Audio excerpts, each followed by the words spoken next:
Chapter 13. A headache was a terrible thing to labor under. Bucky was already terribly distracted, thinking about his coming date with Miss Derpy Hooves. Miss Berry Punch would be there as well, as both a friend and a translator.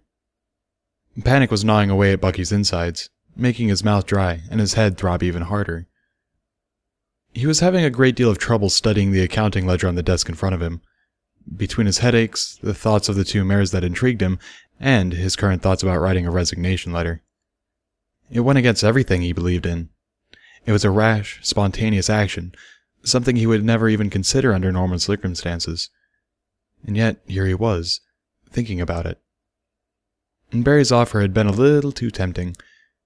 Cutie marks were all about destiny, and his destiny was a future in brewing, not accounting. But accounting paid the bills, and Bucky had bills. Having been disinherited from his family, he had no real finances available other than what he made himself, and he was barely keeping his head above water. The train rides and the charges to his credit card were going to damage his remaining available funds. Despite the high cost of living, life remained popular. He stared at the ledger, looking at the numbers, checking the receipts, checking over every jot and tittle. He blinked several times, realizing he saw a huge oversight, an error that was costing Mr. Rich a considerable amount of money. "Mr. Rich?" Bucky called out, looking at the stallion himself through the open door to his office. Filthy Rich got up out of his chair, left his office, and stood before Bucky's desk. He stared at Bucky patiently, smiling slightly. Filthy Rich liked Buckminster. "Something you need?" asked Filthy Rich. "Sir, I've spotted a place where we are bleeding money, and I have a solution that will stop the hemorrhaging and save a lot of money, I think," Bucky replied, licking his lips out of nervousness. "Tell me," commanded Filthy Rich, now looking very concerned about the news, a little angry about the situation, and slightly pleased with Buckminster, one of his most faithful accountants, somehow able to express all of these emotions all at once. Buckminster had the most wonderful case of obsessive-compulsive disorder, according to the employer file, and an eye for detail that no pony that Filthy Rich employed could ever hope to match. Ponies with obsessive-compulsive disorder made magnificent company assets.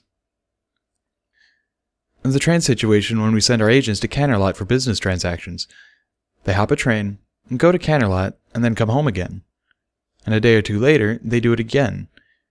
We're losing so much money on this. What we need to do is reschedule everything to one single day of the week. Take a 3 a.m. train to Canterlot for the 10% discount, arrive in Canterlot bright and early, attend to meetings, get everything done in one day, and then catch a post-commuter ride home with a discounted fare. It would be a very long workday to be sure, but you could allow a day off or two for the business agents willing to follow our more efficient scheduling, something I am sure most of them would be willing to do, to spend more time with their families," explained Bucky. Replied Filthy Rich, now looking pensive, yet quite pleased. "With the money we save on train fare, you could spend a small fraction of it on employee meal perks, offering to secure them breakfast, lunch, and dinner, preferably within the establishments of your business contacts, and a steep discount because you would buy in bulk. And you could look very generous. With a show of generosity, many agents would agree to the long day, expenses would go down, and productivity would probably go up considerably," Bucky patiently continued. "That's brilliant," Filthy Rich said in a low voice. "I could endear myself to my employees, and probably increase employee loyalty as well. That damnable Fancy Pants would have a much harder time stealing away valuable company assets." Bucky nodded, knowing that the time for words was done, and it was time to allow Filthy Rich time to catch up, take everything in, and then find a way to take credit somehow for the idea. The front door to the office banged open suddenly, and one of Mr. Rich's runners came running inside the office, panting and looking panicked. "There's been an incident at the school!" he exclaimed, his breathing ragged. "You need to go right away! Diamond Tiara has been assaulted!" Filthy Rich didn't bother replying, other than a startled grunt. He simply took off out the door, running, his tie flapping in the breeze. Bucky felt a surprisingly strong twinge of panic, and then followed Filthy Rich out the door, feeling a terrible sense of worry. Dinky Doo emerged from the schoolhouse, out into the playground, blinking her eyes as the sun blinded her. She had gone back inside to use the little filly's room, and now that her business had concluded, she was going back outside to play with Pina. She trotted along the side of the building, headed to the back, heading back to the seesaw where she had left Pina, hoping to enjoy the rest of recess. As she came around the corner, she saw Diamond Tiara and Silver Spoon backing Pina up against the slide, Pina looking quite panicked and afraid. Something inside of Dinky boiled. Her horn felt itchy, something that had never happened before. Her legs stiffened, and she puffed out her barrel, trying to make herself look larger, a characteristic she had learned from her mother, without actually knowing that she had learned it. She began to stride forward, in a stiff-legged walk that belonged to a Pegasus, not a unicorn. But Dinky was a unicorn. Silver Spoon raised her hoof and gave Pina a shove, knocking her backwards into the metal ladder. Pina let out a pained cry, panicked and now hurt, and Diamond Tiara moved in swiftly, sensing weakness, her lip curled into a sneer. Dinky tried to speak, but no words came. Her throat felt hot and dry. Pina let out another pained yelp as she was shoved again, and fools all over the playground were now watching, waiting to see what would happen next. Cheerilee was inside, grading papers. Diamond Tiara turned and glared at Dinky Doo. "Get out of here, you retard spawn!" she hissed, narrowing her eyes and lashing out with a swift kick using her hind leg, driving it into Pina's ribs, sending Pina sprawling. Dinky felt an odd, hot sensation, followed by a weird thrum coming from her horn. And then the world went white. Diamond Tiara froze, watching Dinky as Dinky rose up into the air, her horn glowing purple fire, her eyes now white. White and purple bolts of energy crackled up and down Dinky's body, and she heard a whimper of panic coming from Silver Spoon. Dinky hovered, held aloft by invisible forces. The air smelled like a thunderstorm, and energy crackled and popped. Diamond Tiara felt a painful crushing sensation in her bladder, and very nearly lost control of herself. The air was filled with an odd thrumming sound. It made everything vibrate painfully, and produced an odd sensation in the soft tissues of her eyes. It made the fillings in her teeth vibrate painfully. She could feel her horseshoes begin to tingle. Her tiara vibrated off of her head and fell into the dirt. And then, the air was filled with an angry, buzzing roar. The sky above Diamond Tiara and Silver Spoon went dark with a swirling, seething mass. It made an odd, vibrating roar as it moved, darting back and forth as one buzzing mass. It was a cloud of bees. Thousands of bees. They dove, as a single unified mass, swooping down towards Diamond Tiara and Silver Spoon. And they did the only thing two foals could do when confronted by an angry swarm of bees. They ran. Diamond Tiara let out a pitiful cry as the first bee stung her, her bladder finally letting go, causing her to stream urine behind her as she ran, now braying pitifully like a donkey, running from the angry swarm, Silver Spoon right behind her. Bees swarmed everywhere, and they were angry. No other foals were stung. The swarm focused entirely on Diamond Tiara and Silver Spoon, who ran running, trying to find some place safe to run. There was no safe place, and the bees kept stinging. Eventually, Silver Spoon was overcome, and she lay on the ground and covered her eyes with her forelegs, screaming madly for help, which did not come. Cheerilee stood in the door, her mouth open wide in horror, unable to do anything.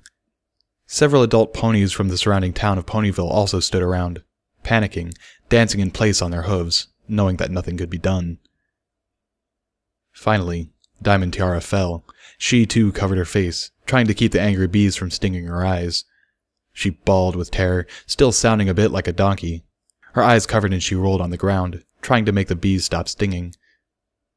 But the bees did not stop stinging. When Diamond Tiara rolled over, they began to sting her tender exposed belly, and her now exposed delicate places, plunging their stingers into her soft, unprotected flesh. They swarmed inside of her mouth as she howled, stinging her tongue and the inside of her cheeks. Eventually, Diamond Tiara's howls ceased and became frantic whispers, and then nothing at all. Silver Spoon suffered the same fate, stung into unconsciousness by the writhing mass of bees, who stung once and then vanished, popping out of existence. Eventually, the bees ceased their relentless assault, and the remainder blinked out of existence, leaving behind a schoolyard full of stunned foals and one very terrified teacher who stood frozen, still unable to move. It was during this moment of shock paralysis that 2 ponies arrived upon the scene. Bucky, following Filthy Rich, arrived at the schoolyard just in time to see Dinky falling to the earth, released from invisible bonds, falling down with a thump and slumping over motionless. Filthy Rich ran to the side of his foal, bellowing wordlessly in panic, while Bucky went to Dinky. Reacting swiftly, Bucky rolled Dinky over and checked for breathing, placing his ear upon her barrel. It was difficult to hear over his own thudding heartbeat and the sudden ringing in his ears. It took a moment, but Bucky finally heard the faint sounds of breathing. Other ponies began to arrive on the scene. Dr. Stable and Nurse Redheart showing up, their hooves pounding the earth as they ran to the schoolhouse from the hospital. After assessing the situation, Nurse Redheart began to gently try and lead Filthy Rich away from his foal, to give Dr. Stable room to work. Many little fillies and colts had formed a circle around the 2 fallen bullies, all of them looking worried and solemn. Not a sound was made. Cheerily began to pace back and forth, looking quite frantic. Pina, terrified and unable to find comfort, had collapsed and curled into a fetal position, and was now crying hysterically. Bucky settled back on his haunches and gently began to rub Dinky's barrel, trying to get a response from the now comatose foal. Magic surges were unpredictable and could cause any number of physical problems, and Bucky was terrified. Panic had found its perfect moment, a weak place appearing in Bucky's defenses. Something inside of his chest seized, forcing all of the wind out of his lungs, leaving him gasping. "You little monster, what did you do?"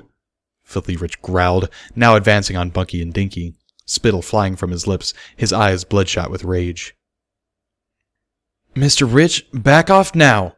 Now is not a good time. Go calm down. This was an accident," wheezed Bucky, feeling even more panic flooding in, trying to shore up his mental defenses, attempting to repair the levees before everything gave away completely. Pegasi were landing now. Many of them Pegasi Bucky recognized. Some of them had began to try and lead the terrified foals away. "That little monster almost killed my foal," Filthy Rich snarled, still advancing, now entirely too close to Bucky. Another crack appeared in the levees, and the first trickle of failure began to manifest. "Stay back!" Bucky commanded, reaching out with a tiny fraction of the force he was capable of and sending Filthy Rich flying backwards, tumbling through the air like a rag doll. A large piece of the levees gave way, causing something truly awful to rush forth. Knowing it was too late to hold back and bottle it up, Bucky reached out and extended his will, wrapping his magic around the slide. With a single jerk, he tore it free from the earth, ripping it free of its concrete anchors, holding it aloft in the air, and then struck it with several tons worth of force. A metallic screech echoed through Ponyville, causing quite a bit of alarm. Bucky struck it again, warping and bending the metal, causing it to become white-hot from the applied force. And then, in a moment of rage, he applied multiple tons of crushing pressure from all sides, causing the whole slide to be compressed into a white-hot glowing ball of metal not much larger than a foal's ball. With a toss of his head, he sent it soaring into the lake quite some distance away, causing a pillar of steam to rise out of the lake and a torrent of bubbles. "I told you to stay back!" Bucky screamed, his voice ragged with panic. A charcoal gray Pegasus stallion landed nearby, slowly and cautiously approached. Bucky turned and glared at Thunderlane, his barrel heaving, one eye twitching in an alarming fashion. "Come on, Bucky. Let us take Dinky and go," said Thunderlane in a calm, soothing voice. "We need to go," he repeated, his tone gentle and enticing. Filthy Rich was now getting up on his hooves, cursing and spitting, quite irate. "Bucky, I don't mean to pressure you, but really, right now, we need to go," begged Thunderlane, still speaking in a low, soothing voice. Bucky nodded slowly, almost mechanically, forcing his legs to work. His movements were jerky and spastic. He let out a startled cry of alarm as 2 legs wrapped gently around his barrel, and he found himself lifted into the air and being carried away by an unknown Pegasus. Thunderlane had gently collected Dinky, and was now airborne, trying to whisper soothing words into Dinky's ear. Pina was gently taken into the air by a 3rd Pegasus, and the group departed, fleeing the scene. A large crowd had gathered, and Bucky could see it now from his airborne perspective. He felt his panic threatening to overwhelm him, promising torment if Bucky kept resisting. Bucky struggled to hold back, his horn now hot and itching, the air filled with the stench of ozone. Halfway to Derpy's home, Derpy had intercepted the group, looking terrified, Berry Punch running along on the ground behind her, looking very worried. Dinky had been gently transferred to Derpy, and now the group continued their retreat to Derpy's home, Berry Punch being snatched into the air by yet another helpful Pegasus, one of the many now circling overhead. Berry Punch was dropped by the front door, and she opened it immediately, allowing Derpy to fly inside. Dinky was gently settled into an overstuffed chair, and Derpy landed, her wings still flapping with nervous energy. Bucky found himself dropped at the door, and then shoved inside by Berry Punch, who grunted and swore loudly, saying words that no fool should hear, causing many adult ears to flicker and twitch with alarm from the blue streak-inducing words streaming from her mouth. Several steps into the room, Bucky collapsed, falling over to the hardwood floors with a loud thud. The panic had him completely now, and he began his slow downward spiral into being consumed by panic. "I don't know what's going on," shouted Derpy, now in a state of panic herself. "Panic attack most likely," replied Berry, who was looking down at Bucky.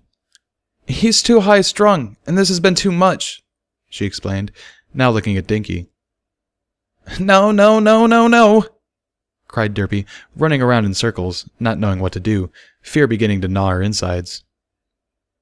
"He's seizing," Thunderlane cautioned, gesturing at Bucky, who began to twitch frightfully, a line of white foam coming from his muzzle. "Oh, pony farts!" swore Berry, stomping her hoof into the floor. Derpy, who could not think of anything better to do, pulled Bucky into her forelegs and began to hold him still as he twitched, his horn glowing with terrifying luminescence. She gently folded his forelegs over his barrel, wrestling them into place, and then began to squeeze gently, murmuring soothing sounds. "Bad idea, Derpy. He's gonna blow. We should get him outside before something happens," Berry warned, looking scared. "No!" refused Derpy, holding ever tighter. "He's scared. He's still in there. He needs to know that everything is okay," she said. Bucky began to flail, more foam dribbling out. His eyes rolled back completely into his head.